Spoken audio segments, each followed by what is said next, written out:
Good evening on this Tuesday night as this country and the world now reacts to another series of deadly terror attacks. Tonight, the urgent manhunt right now after the city of Brussels is rocked with multiple explosions at the airport and then in the subway. Americans among the injured, among those trapped, and you'll hear from them tonight.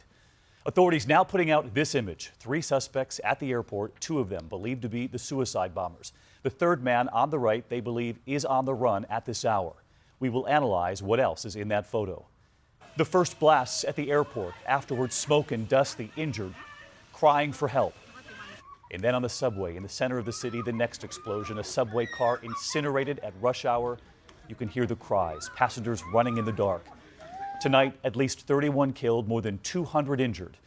We have team coverage here, and we begin with ABC's Alex Marquardt on the scene, taking us through the terrifying moments and the investigation now. Tonight, terror striking in the heart of Europe. Belgium's main airport, a smoky war zone. The city paralyzed. The attackers hit at the height of rush hour. Those 3 men, police believe, walking into the busy airport. Around 8 a.m., 2 blasts, suicide bombers in the departure hall outside the security checkpoint. The terminal filled with smoke and the sound of screams. Travelers lying on top of each other on the floor.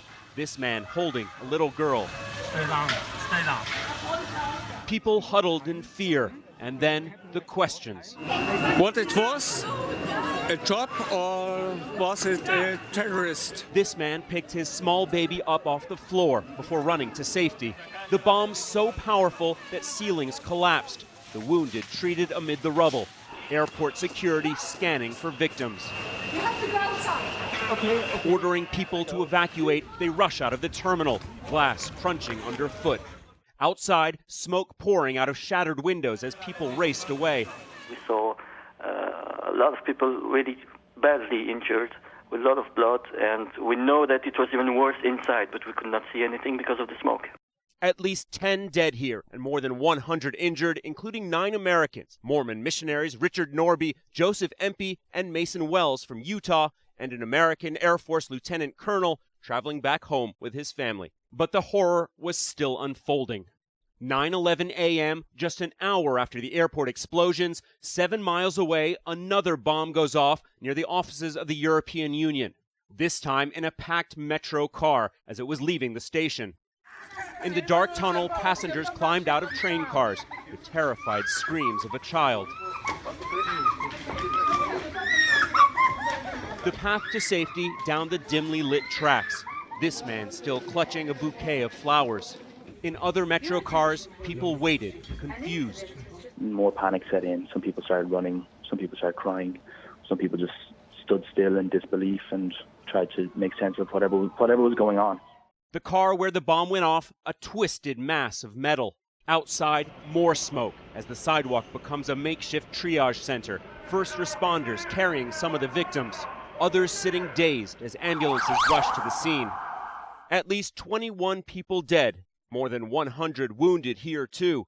And at 4:19 p.m., 8 hours after the terror began, ISIS claimed responsibility. Brussels tonight, a city gripped by fear and uncertainty. This is normally one of the busiest avenues in Brussels, just outside the European Commission here. You can see those flags back there, now flying at half staff.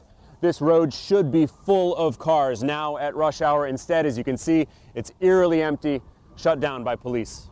The threat level here raised to the highest level. Police now looking for this man, the 3rd suspected bomber. Police choppers in the air, residents told to stay inside, watching from windows as officers patrol rooftops.